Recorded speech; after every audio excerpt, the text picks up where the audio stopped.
ਕੀਰਤਨ ਸੁਣਦੇ ਗੁਰਸਿੱਖ ਦੇ ਨਾਲ ਵਾਪਰ ਗਈ ਘਟਨਾ।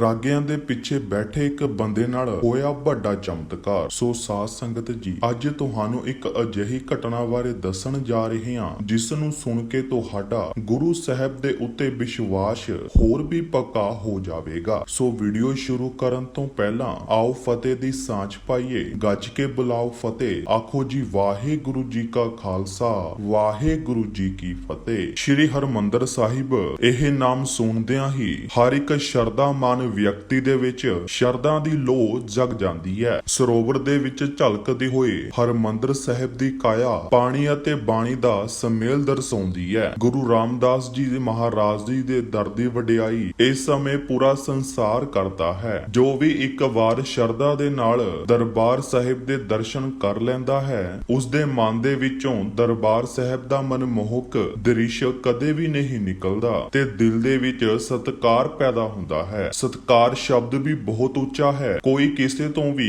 ਜ਼ਬਰਦਸਤੀ ਸਤਿਕਾਰ ਨਹੀਂ ਕਰਵਾ ਸਕਦਾ। ਸਤਿਕਾਰ ਤਾਂ ਹਮੇਸ਼ਾ ਹੀ ਦਿਲ ਤੋਂ ਕੀਤਾ ਜਾਂਦਾ ਹੈ। ਇਸੇ ਤਰ੍ਹਾਂ ਸਤਿਕਾਰ ਭਾਵਨਾ ਦਰਸਾਉਂਦੀ ਅੱਜ ਦੀ ਇਹ ਘਟਨਾ ਕਿਸੇ ਚਮਤਕਾਰ ਤੋਂ ਘੱਟ ਨਹੀਂ ਹੈ। ਇਹ ਘਟਨਾ ਗੁਰੂ ਰਾਮਦਾਸ ਮਹਾਰਾਜ ਜੀ ਦੇ ਪ੍ਰਤੀ ਪ੍ਰੇਮ ਭਾਵ ਦੀ ਹੈ। ਇਹ ਘਟਨਾ ਸਨ 1976 ਦੀ ਨਾਭੇ ਸ਼ਹਿਰ ਦੀ ਹੈ। ਨਾਭੇ ਸ਼ਹਿਰ ਦੀ ਇੱਕ ਫੈਕਟਰੀ ਦੇ ਵਿੱਚ ਦਾਨੀ ਸਿੰਘ ਨਾਮ ਦਾ ਇੱਕ ਗੁਰਸਿੱਖ ਡਰਾਈਵਰੀ ਕਰਦਾ ਸੀ। ਉਸਨੇ ਹੀ ਇਸ ਘਟਨਾ ਬਾਰੇ ਸਭ ਨੂੰ ਜਾਣੂ ਕਰਵਾਇਆ ਸੀ।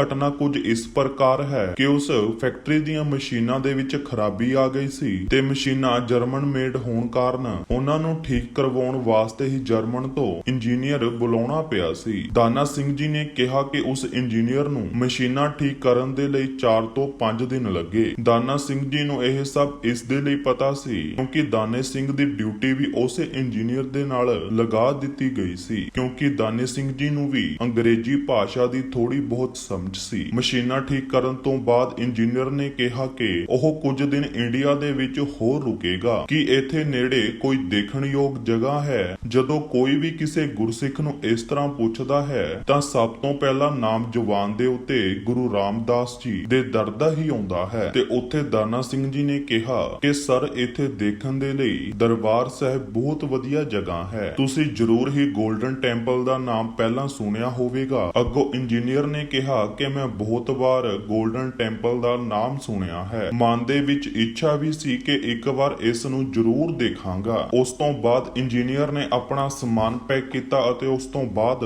ਇੱਕ ਜੀਪ ਰਾਹੀਂ ਉਹ ਦਰਬਾਰ ਸਾਹਿਬ ਪਹੁੰਚ ਗਏ। ਜਦੋਂ ਉਹ ਦਰਬਾਰ ਸਾਹਿਬ ਪਹੁੰਚੇ ਤਾਂ ਸਭ ਤੋਂ ਪਹਿਲਾਂ ਉਹਨਾਂ ਨੂੰ ਜੋੜੇ ਉਤਾਰਨ ਦੇ ਲਈ ਕਿਹਾ ਗਿਆ। ਇੰਜੀਨੀਅਰ ਨੇ ਪੁੱਛਿਆ ਕਿ ਇਸ ਤਰ੍ਹਾਂ ਕਿਉਂ ਕਰਨਾ ਹੈ ਤਾਂ ਦਾਨਾ ਸਿੰਘ ਜੀ ਨੇ ਕਿਹਾ ਕਿ ਇਹ ਸਾਡੇ ਧਰਮ ਦੀ ਮਰਿਆਦਾ ਹੈ, ਇਸ ਨੂੰ ਫੋਲੋ ਕਰਨਾ ਹੀ ਪਵੇਗਾ। ਉਸ ਇੰਜੀਨੀਅਰ ਨੇ ਗੱਲ ਮੰਨੀ ਅਤੇ ਜੋੜੇ ਉਤਾਰ ਦਿੱਤੇ। ਜਦੋਂ ਉਸ ਨੂੰ ਸਿਰ ਢੱਕਣ ਦੇ ਲਈ ਕਿਹਾ ਗਿਆ ਤਾਂ ਉਸ ਨੇ ਫਿਰ ਸਵਾਲ ਕੀਤਾ ਕਿ ਸਿਰ ਕਿਉਂ ਢੱਕਣਾ ਹੈ ਤਾਂ ਦਾਨਾ ਸਿੰਘ ਜੀ ਨੇ ਉਹਨਾਂ ਨੂੰ ਸਮਝਾਉਂਦੇ ਹੋਏ ਕਿਹਾ ਕਿ ਵੱਡੇ ਵਡੇਰਿਆਂ ਦੇ ਅੱਗੇ ਜਾਣ ਤੋਂ ਪਹਿਲਾਂ ਸਿਰ ਢੱਕਣਾ ਜ਼ਰੂਰੀ ਹੁੰਦਾ ਹੈ। ਅਜਿਹਾ ਉਹਨਾਂ ਦੇ ਸਤਿਕਾਰ ਦੇ ਵਜੋਂ ਕੀਤਾ ਜਾਂਦਾ ਹੈ। ਸੋ ਉਸ ਇੰਜੀਨੀਅਰ ਨੇ ਵੀ ਸਤਿਕਾਰ ਦੇ ਵਜੋਂ ਸਿਰ ਢੱਕ ਲਿਆ। ਇਸੇ ਤਰ੍ਹਾਂ ਚਰਨ ਗੰਗਾ ਤੋਂ ਵੀ ਜਦੋਂ ਟੱਪ ਕੇ ਅੱਗੇ ਲੰਘਣ ਲੱਗਾ ਤਾਂ ਸੇਵਾਦਾਰਾਂ ਨੇ ਉਸ ਨੂੰ ਰੋਕ ਲਿਆ ਅਤੇ ਪੈਰ ਧੋਣ ਵਾਸਤੇ ਕਿਹਾ ਅਤੇ ਫਿਰ ਦਾਨਾ ਸਿੰਘ ਜੀ ਨੇ ਫਿਰ ਤੋਂ ਸਮਝਾਇਆ ਕਿ ਅੰਦਰ ਜਾਣ ਤੋਂ ਪਹਿਲਾਂ ਪੈਰ ਸਾਫ਼ ਸੁਥਰੇ ਹੋਣੇ ਚਾਹੀਦੇ ਹਨ। ਇਹ ਵੀ ਇੱਕ ਮਰਿਆਦਾ ਹੈ ਜੋ ਸਤਿਕਾਰ ਦੇ ਵਜੋਂ ਨਿਭਾਈ ਜਾਂਦੀ ਹੈ। ਜੋ ਉਸ ਨੂੰ ਕਹਿੰਦੇ ਗਏ ਉਹ ਮੰਨਦਾ ਗਿਆ, ਕਿਉਂਕਿ ਉਹ ਪਹਿਲੀ ਵਾਰ ਹਰਿਮੰਦਰ ਸਾਹਿਬ ਜੀ ਦੇ ਦਰਸ਼ਨਾਂ ਦੇ ਲਈ ਆਇਆ ਸੀ। ਜਦੋਂ ਉਹ ਪੌੜੀਆਂ ਉਤਰ ਕੇ ਅੰਦਰ ਦਾਖਲ ਹੋਏ ਤਾਂ ਉਸ ਦੇ ਮੂੰਹੋਂ ਆਪਣੇ ਆਪ ਹੀ ਨਿਕਲ ਗਿਆ, ਓ ਮਾਈ ਗੋਡ, ਸੋ ਬਿਊਟੀਫੁਲ, ਯਾਨੀ ਕਿ हे ਪ੍ਰਮਾਤਮਾ, ਇੰਨਾ ਸੋਹਣਾ, ਇੰਨਾ ਸਾਫ਼ ਸੁਥਰਾ। ਉਸਨੇ ਹੈਰਾਨ ਹੋ ਕੇ ਦਾਨਾ ਸਿੰਘ ਜੀ ਨੂੰ ਪੁੱਛਿਆ ਕਿ ਇੱਥੇ ਇੰਨੀ ਸਫਾਈ ਕਿਵੇਂ ਹੈ ਤਾਂ ਦਾਨਾ ਸਿੰਘ ਜੀ ਨੇ ਕਿਹਾ ਕਿ ਮਾਰਨਿੰਗ ਵੇਲੇ ਇੱਥੇ ਗੋਡ ਜੀ ਦੇ ਸੇਵਕ ਆਉਂਦੇ ਹਨ ਅਤੇ ਇਸ ਨੂੰ ਸਾਫ਼ ਕਰਦੇ ਹਨ। ਇਸ ਗੱਲ ਤੇ ਇੰਜੀਨੀਅਰ ਨੇ ਹੈਰਾਨ ਹੋ ਕੇ ਪੁੱਛਿਆ ਕਿ ਇਹ ਸੱਚ ਹੈ, ਸੱਚਮੁੱਚ ਗੋਡ ਦੇ ਸੇਵਕ ਇੱਥੇ ਆਉਂਦੇ ਹਨ ਤਾਂ ਦਾਨਾ ਸਿੰਘ ਜੀ ਨੇ ਕਿਹਾ ਕਿ ਹਾਂਜੀ, ਇਹ ਸੱਚ ਹੈ। ਉਸ ਤੋਂ ਬਾਅਦ ਉਹਨਾਂ ਨੇ ਸਰੋਵਰ ਦੇ ਵਿੱਚ ਇਸ਼ਨਾਨ ਕੀਤਾ ਅਤੇ ਪਰਿਕਰਮਾ ਕਰਕੇ ਉਹਨਾਂ ਨੇ ਦੇਗ ਪ੍ਰਸ਼ਾਦ ਲਿਆ। ਇੰਜੀਨੀਅਰ ਨੇ ਵੀ ਦੇਗ ਦੀ ਸੇਵਾ ਕਰਾਈ। ਜਦੋਂ ਦਰਸ਼ਨੀ ਡਿਓੜੀ ਦੇ ਵਿੱਚ ਖੜ ਕੇ ਇੰਜੀਨੀਅਰ ਨੇ ਹਰਿਮੰਦਰ ਸਾਹਿਬ ਦੇ ਵੱਲ ਦੇਖਿਆ ਤਾਂ ਆਪਣੇ ਆਪ ਹੀ ਬੋਲਣ ਲੱਗਿਆ, ਮਾਈ ਗੋਡ, ਮਾਈ ਜੀਸਸ। ਦਾਨਾ ਸਿੰਘ ਜੀ ਨੂੰ ਲੱਗਿਆ ਕਿ ਸ਼ਾਇਦ ਉਸ ਨੂੰ ਆਪਣੇ ਜੀਸਸ ਦੇ ਦਰਸ਼ਨ ਹੋਏ ਹੋਣਗੇ ਅਤੇ ਅਤੇ ਉਸਨੇ ਬਿਸਮਾਤ ਦੇ ਵਿੱਚ ਆ ਕੇ ਹੀ ਇਹ ਸ਼ਬਦ ਕਹੇ ਹੋਣਗੇ। ਉਸ ਤੋਂ ਬਾਅਦ ਉਹ ਦੋਨੋਂ ਅੰਦਰ ਗਏ, ਮੱਥਾ ਟੇਕਿਆ ਤੇ ਰਾਗੀ ਸਿੰਘਾਂ ਦੇ ਪਿੱਛੇ ਬੈਠ ਕੇ ਕੀਰਤਨ ਸਰਵਣ ਕੀਤਾ। ਕੀਰਤਨ ਸੁਣਦੇ ਸੁਣਦੇ ਕਦੋਂ 2 ਘੰਟੇ ਦੇ ਉੱਤੋਂ ਦਾ ਸਮਾਂ ਲੰਘ ਗਿਆ ਉਹਨਾਂ ਨੂੰ ਪਤਾ ਹੀ ਨਹੀਂ ਲੱਗਿਆ। ਪਰ ਦਾਨਾ ਸਿੰਘ ਜੀ ਨੂੰ ਬੜਾ ਫੀਲ ਹੋਇਆ ਕਿ ਮੈਨੂੰ ਤਾਂ ਕੀਰਤਨ ਦੀ ਸਮਝ ਲੱਗਦੀ ਹੈ, ਇਸ ਲਈ ਮੈਂ ਤਾਂ 2 ਘੰਟੇ ਆਨੰਦ ਮਾਣਿਆ, ਤਾਂ ਕਰਕੇ ਮੈਨੂੰ 2 ਘੰਟੇ ਦਾ ਪਤਾ ਨਹੀਂ ਲੱਗਿਆ ਕਿ ਕਦੋਂ ਸਮਾਂ ਨਿਕਲ ਗਿਆ। ਪਰ ਇਸ ਜਰਮਨ ਇੰਜੀਨੀਅਰ ਨੂੰ ਤਾਂ ਕੁਝ ਵੀ ਸਮਝ ਨਹੀਂ ਆ ਰਿਹਾ ਹੋਵੇਗਾ ਤੇ ਉਹ ਤਾਂ ਇਹੀ ਸੋਚ ਰਿਹਾ ਹੋਵੇਗਾ ਕਿ ਉਸ ਨੂੰ ਉਸ ਦੇ ਨਾਲ ਹੀ ਮਜਬੂਰੀ ਦੇ ਵਿੱਚ ਉੱਥੇ ਬੈਠਣਾ ਪੈ ਗਿਆ। ਉਸ ਤੋਂ ਬਾਅਦ ਬਾਹਰ ਆ ਕੇ ਦਾਨਾ ਸਿੰਘ ਜੀ ਨੇ ਇੰਜੀਨੀਅਰ ਤੋਂ ਮਾਫੀ ਮੰਗਦੇ ਹੋਏ ਕਿਹਾ ਕਿ ਮਾਫ ਕਰਨਾ, ਤੁਹਾਨੂੰ ਮੇਰੇ ਕਰਕੇ ਉੱਥੇ ਇੰਨਾ ਸਮਾਂ ਬੈਠਣਾ ਪੈ ਗਿਆ। ਪਰ ਇੰਜੀਨੀਅਰ ਨੇ ਅੱਗੋਂ ਦਾਨਾ ਸਿੰਘ ਜੀ ਨੂੰ ਸਵਾਲ ਕੀਤਾ ਕਿ ਜੋ ਉੱਥੇ ਗਾਇਆ ਜਾ ਰਿਹਾ ਸੀ ਕਿ ਤੁਹਾਨੂੰ ਉਸ ਦੀ ਸਮਝ ਆ ਰਹੀ ਸੀ? ਤਾਂ ਦਾਨਾ ਸਿੰਘ ਜੀ ਨੇ ਹੱਸਦੇ ਹੋਏ ਜਵਾਬ ਦਿੱਤਾ ਕਿ ਹਾਂ, ਮੈਂ ਗੁਰਸਿੱਖ ਹਾਂ, ਮੈਂ ਗੁਰਬਾਣੀ ਚੰਗੀ ਤਰ੍ਹਾਂ ਸਮਝਦਾ ਹਾਂ ਤੇ ਮੈਂ ਉੱਥੇ ਗਾਏ ਹੋਏ ਕੀਰਤਨ ਨੂੰ ਵੀ ਚੰਗੀ ਤਰ੍ਹਾਂ ਸਮਝ ਰਿਹਾ ਸੀ ਅਤੇ ਆਨੰਦ ਮਾਣ ਰਿਹਾ ਸੀ। ਅੱਗੋਂ ਇੰਜੀਨੀਅਰ ਨੇ ਬੜੇ ਹੈਰਾਨ ਹੁੰਦੇ ਹੋਏ ਕਿਹਾ ਕਿ ਉੱਥੇ ਗੁਰਮੁਖੀ ਵਿੱਚ ਨਹੀਂ, ਜਰਮਨ ਭਾਸ਼ਾ ਦੇ ਵਿੱਚ ਗਾਇਆ ਜਾ ਰਿਹਾ ਸੀ। ਇਸੇ ਲਈ ਮੈਂ ਵੀ ਤਾਂ ਉੱਥੇ ਬੈਠ ਕੇ 2 ਘੰਟੇ ਤੋਂ ਵੱਧ ਦਾ ਸਮਾਂ ਬਤੀਤ ਕੀਤਾ ਅਤੇ ਆਨੰਦ ਮਾਣਿਆ। ਮੈਨੂੰ ਸਭ ਕੁਝ ਸਮਝ ਆ ਰਿਹਾ ਸੀ, ਇਸੇ ਕਰਕੇ ਮੈਂ 2 ਘੰਟੇ ਉੱਥੇ ਬੈਠਾ ਰਿਹਾ ਅਤੇ ਕੀਰਤਨ ਸੁਣਦਾ ਰਿਹਾ। ਪਰ ਦਾਨਾ ਸਿੰਘ ਜੀ ਇੱਕ ਵਾਰ ਤੋਂ ਫਿਰ ਤੋਂ ਹੈਰਾਨ ਹੋ ਗਏ ਕਿ ਨਹੀਂ ਇੰਜੀਨੀਅਰ ਸਾਹਿਬ, ਇੱਥੇ ਤਾਂ ਰੋਜ਼ ਗੁਰਮੁਖੀ ਦੇ ਵਿੱਚ ਗੁਰਬਾਣੀ ਪੜ੍ਹੀ ਜਾਂਦੀ ਹੈ ਅਤੇ ਗੁਰਮੁਖੀ ਦੇ ਵਿੱਚ ਹੀ ਕੀਰਤਨ ਕੀਤਾ ਜਾਂਦਾ ਹੈ। ਤੁਸੀਂ ਏਦਾਂ ਕਿਉਂ ਕਹਿ ਰਹੇ ਹੋ, ਜਾਂ ਫਿਰ ਤੁਸੀਂ ਕੋਈ ਮਜ਼ਾਕ ਕਰ ਰਹੇ ਹੋ? ਪਰ ਉਸ ਜਰਮਨ ਇੰਜੀਨੀਅਰ ਨੇ ਪੂਰਾ ਸੀਰੀਅਸ ਹੁੰਦੇ ਹੋਏ ਕਿਹਾ ਕਿ ਦਾਨਾ ਸਿੰਘ ਜੀ, ਮੈਨੂੰ ਉੱਥੇ ਬੈਠੇ ਹੋਏ ਇੱਕ ਇੱਕ ਸ਼ਬਦ ਦੀ ਸਮਝ ਆ ਰਹੀ ਸੀ, ਸੋ ਇਸੇ ਕਰਕੇ ਮੈਂ ਪੂਰੇ 2 ਘੰਟੇ ਉੱਥੇ ਬਹਿ ਕੇ ਕੀਰਤਨ ਦਾ ਆਨੰਦ ਮਾਣਿਆ ਕਿਉਂਕਿ ਮੈਂ ਉਸ ਨੂੰ ਸਮਝ ਪਾ ਰਿਹਾ ਸੀ। ਇਹ ਸੁਣ ਕੇ ਦਾਨਾ ਸਿੰਘ ਜੀ ਸੋਚਾਂ ਦੇ ਵਿੱਚ ਪੈ ਗਏ ਅਤੇ ਸੋਚਣ ਲੱਗੇ ਕਿ ਇਹ ਕਿਸ ਤਰ੍ਹਾਂ ਹੋ ਸਕਦਾ ਹੈ। ਪਰ ਕੁਝ ਸੋਚਣ ਤੋਂ ਬਾਅਦ ਉਹਨਾਂ ਨੂੰ ਅਸਲ ਗੱਲ ਸਮਝ ਆ ਗਈ ਕਿ ਇਹ ਗੁਰੂ ਰਾਮਦਾਸ ਮਹਾਰਾਜ ਜੀ ਦੀ ਹੀ ਕੋਈ ਕਿਰਪਾ ਹੈ। ਗੁਰੂ ਮਹਾਰਾਜ ਜੀ ਦੀ ਰਮਜ ਸਮਝਣ ਤੋਂ ਬਾਅਦ ਦਾਨਾ ਸਿੰਘ ਜੀ ਨੇ ਇੰਜੀਨੀਅਰ ਦੇ ਨਾਲ ਕੋਈ ਵੀ ਬਹਿਸ ਨਹੀਂ ਕੀਤੀ ਅਤੇ ਲੰਗਰ ਛਕਣ ਦੇ ਲਈ ਅੱਗੇ ਚਲੇ ਗਏ। ਲੰਗਰ ਛਕਣ ਤੋਂ ਬਾਅਦ ਇੰਜੀਨੀਅਰ ਨੇ ਪੁੱਛਿਆ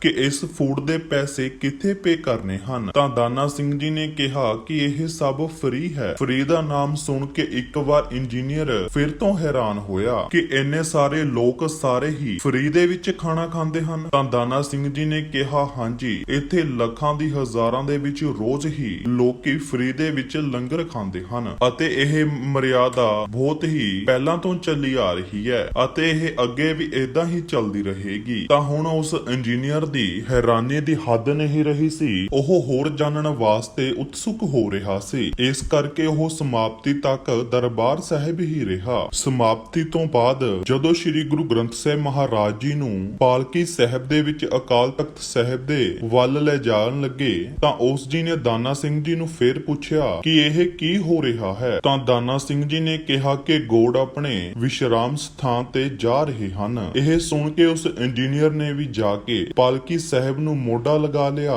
ਤੇ ਅਕਾਲ ਤਖਤ ਸਾਹਿਬ ਤੱਕ ਨਾਲ ਹੀ ਗਿਆ। ਉਸ ਤੋਂ ਬਾਅਦ ਉਸ ਇੰਜੀਨੀਅਰ ਨੇ ਦਾਨਾ ਸਿੰਘ ਜੀ ਨੂੰ ਪੁੱਛਿਆ ਕਿ ਦਾਨਾ ਸਿੰਘ ਜੀ, ਆਪਾਂ ਰਾਤ ਕਿੱਥੇ ਬਤੀਤ ਕਰਨੀ ਹੈ ਅਤੇ ਸੋਣਾ ਕਿੱਥੇ ਹੈ? ਕਿਉਂਕਿ ਉਸਨੇ ਸਵੇਰੇ ਗੋੜ ਦੇ ਸੇਵਾਦਾਰਾਂ ਨੂੰ ਦੇਖਣਾ ਹੈ ਜੋ ਰੋਜ਼ ਹੀ ਸਫਾਈ ਕਰਨ ਆਉਂਦੇ ਹਨ। ਤਾਂ ਦਾਨਾ ਸਿੰਘ ਜੀ ਨੇ ਕਿਹਾ ਕਿ ਆਪਾਂ ਅੱਜ ਇੱਥੇ ਪਰਿਕਰਮਾ ਦੇ ਵਿੱਚ ਹੀ ਸੋਵਾਂਗੇ ਕਿਉਂਕਿ ਉਹ ਅੰਮ੍ਰਿਤ ਵੇਲੇ ਸੇਵਾਦਾਰਾਂ ਦੇ ਦਰਸ਼ਨ ਕਰ ਸਕੇ। ਜਦੋਂ ਅੰਮ੍ਰਿਤ ਵੇਲੇ ਸੇਵਾਦਾਰ ਬਾਲਟੀਆਂ ਲੈ ਕੇ ਆਏ ਤਾਂ ਦਾਨਾ ਸਿੰਘ ਜੀ ਨੇ ਉਸ ਇੰਜੀਨੀਅਰ ਨੂੰ ਉਠਾਇਆ। ਇੰਜੀਨੀਅਰ ਉਸੇ ਸਮੇਂ ਉੱਠ ਕੇ ਆਪਣੀ ਹੀ ਕਮੀਜ਼ ਦੇ ਨਾਲ ਪਰਿਕਰਮਾ ਦੀ ਸਫਾਈ ਕਰਨ ਲੱਗ ਪਿਆ। ਉਸ ਤੋਂ ਬਾਅਦ ਇਸ਼ਨਾਨ ਕਰਕੇ ਅਕਾਲ ਤਖਤ ਸਾਹਿਬ ਦੇ ਬਾਹਰ ਖੜੇ ਹੋ ਗਏ ਅਤੇ ਉਹ ਇੰਜੀਨੀਅਰ ਵੀ ਪਾਲਕੀ ਸਾਹਿਬ ਨੂੰ ਮੋਢਾ ਲਗਾ ਕੇ ਦਰਬਾਰ ਸਾਹਿਬ ਤੱਕ ਲੈ ਗਿਆ। ਦਰਬਾਰ ਸਾਹਿਬ ਪਹੁੰਚ ਕੇ ਉਹ ਕੀਰਤਨ ਬਾਣੀ ਸੁਣਦਾ ਰਿਹਾ। ਉਸ ਦੇ ਹਿਸਾਬ ਦੇ ਨਾਲ ਬਾਣੀ ਜਰਮਨ ਭਾਸ਼ਾ ਦੇ ਵਿੱਚ ਹੀ ਚੱਲ ਰਹੀ ਸੀ ਜੋ ਕਿ ਗੁਰੂ ਰਾਮਦਾਸ ਮਹਾਰਾਜ ਦੀ ਹੀ ਇੱਕ ਲੀਲਾ ਸੀ। ਉਸ ਦੇ ਅੰਦਰ ਗੁਰਬਾਣੀ ਦੀ ਐਸੀ ਚਿਟਕ ਲੱਗੀ ਕਿ ਉਹ ਕੀਰਤਨ ਸੁਣਦਾ ਹੋਇਆ ਪੂਰਾ ਦਿਨ ਹੀ ਉੱਥੇ ਹੀ ਬੈਠਾ ਰਿਹਾ। 2 ਦਿਨ ਉੱਥੇ ਰੁਕਣ ਤੋਂ ਬਾਅਦ ਉਸਨੇ ਦਾਨਾ ਸਿੰਘ ਜੀ ਨੂੰ ਕਿਹਾ ਕਿ ਮੈਨੂੰ ਇਹ ਕਕਾਰ ਲੈ ਕੇ ਦਿਓ ਕਿਉਂਕਿ ਮੈਂ ਇਸ ਨੂੰ ਜਰਮਨ ਲੈ ਕੇ ਜਾਣਾ ਹੈ। ਉਸਨੇ ਕਕਾਰ ਲਈ ਅਤੇ ਉੱਥੋਂ ਚਲੇ ਗਏ। ਕੁਝ ਸਮੇਂ ਬਾਅਦ ਦਾਨਾ ਸਿੰਘ ਜੀ ਨੇ ਉਹ ਨੌਕਰੀ ਛੱਡ ਦਿੱਤੀ ਦਿੱਤੀ। ਫਿਰ ਤੋਂ ਜਦੋਂ ਨਾਭੇ ਦੇ ਫੈਕਟਰੀ ਦੇ ਵਿੱਚ ਉਸ ਨੂੰ ਕੋਈ ਕੰਮ ਦੇ ਲਈ ਬੁਲਾਇਆ ਗਿਆ ਤਾਂ ਉਸ ਇੰਜੀਨੀਅਰ ਨੇ ਕੰਮ ਖਤਮ ਕਰਨ ਤੋਂ ਬਾਅਦ ਦਾਨਾ ਸਿੰਘ ਜੀ ਬਾਰੇ ਪੁੱਛਿਆ। ਜਦੋਂ ਉਸ ਨੂੰ ਪਤਾ ਲੱਗਿਆ ਕਿ ਦਾਨਾ ਸਿੰਘ ਜੀ ਨੌਕਰੀ ਛੱਡ ਗਏ ਹਨ ਤਾਂ ਉਸ ਇੰਜੀਨੀਅਰ ਨੇ ਦਾਨਾ ਸਿੰਘ ਜੀ ਨੂੰ ਫੋਨ ਕਰਕੇ ਸਪੈਸ਼ਲ ਉੱਥੇ ਬੁਲਾਇਆ। ਜਦੋਂ ਦਾਨਾ ਸਿੰਘ ਜੀ ਉੱਥੇ ਗਏ ਤਾਂ ਇੱਕ ਨੀਲੇ ਬਾਣੇ ਦੇ ਵਿੱਚ ਸਿੰਘ ਖੜਾ ਸੀ ਜੋ ਕਿ ਕੱਦ ਕਾਠੀ ਤੋਂ ਬੜਾ ਹੀ ਉੱਚਾ ਲੰਮਾ ਤੇ ਸੋਹਣਾ ਸੁਨੱਖਾ ਸੀ। ਦਾਨਾ ਸਿੰਘ ਜੀ ਨੇ ਉਸ ਨੂੰ ਨਹੀਂ ਪਹਿਚਾਣਿਆ। ਫਿਰ ਉਸ ਨੀਲੇ ਬਾਣੇ ਵਾਲੇ ਸਿੰਘ ਨੇ ਹੀ ਦੱਸਿਆ ਕਿ ਮੈਂ ਉਹੀ ਜਰਮਨ ਇੰਜੀਨੀਅਰ ਹਾਂ ਜਿਸ ਨੂੰ ਤੁਸੀਂ ਦਰਬਾਰ ਸਾਹਿਬ ਦੇ ਦਰਸ਼ਨ ਕਰਵਾਏ ਸਨ। ਉਸ ਸਿੰਘ ਨੇ ਦੱਸਦੇ ਹੋਏ ਕਿਹਾ ਕਿ ਉਸ ਉੱਤੇ ਗੁਰੂ ਰਾਮਦਾਸ ਮਹਾਰਾਜ ਦੀ ਜੀ ਇੰਨੀ ਕਿਰਪਾ ਹੋਈ ਕਿ ਉਹ ਜਰਮਨ ਜਾ ਕੇ ਸਿੰਘ ਸੱਜ ਗਿਆ ਸੀ ਅਤੇ ਆਪਣੇ ਪੂਰੇ ਪਰਿਵਾਰ ਨੂੰ ਵੀ ਅੰਮ੍ਰਿਤ ਛਕਾ ਦਿੱਤਾ ਸੀ ਤੇ ਹੁਣ ਵੀ ਉਹ ਆਪਣੇ ਪੂਰੇ ਪਰਿਵਾਰ ਨੂੰ ਲੈ ਕੇ ਦਰਬਾਰ ਸਾਹਿਬ ਦੇ ਦਰਸ਼ਨਾਂ ਦੇ ਲਈ ਆਇਆ ਹੈ। ਇਸ ਘਟਨਾ ਦੇ ਵਿੱਚ ਉਸ ਇੰਜੀਨੀਅਰ ਨੂੰ ਕਿਸੇ ਨੇ ਵੀ ਫੋਰਸ ਨਹੀਂ ਕੀਤਾ ਸੀ ਕਿ ਉਹ ਗੁਰੂ ਰਾਮਦਾਸ ਮਹਾਰਾਜ ਜੀ ਦੇ ਦਰ ਦਾ ਸਤਿਕਾਰ ਕਰੇ। ਉਸ ਦੇ ਆਪਣੇ ਅੰਦਰੋਂ ਹੀ ਗੁਰੂ ਜੀ ਦੇ ਲਈ ਸਤਿਕਾਰ ਨਿਕਲਿਆ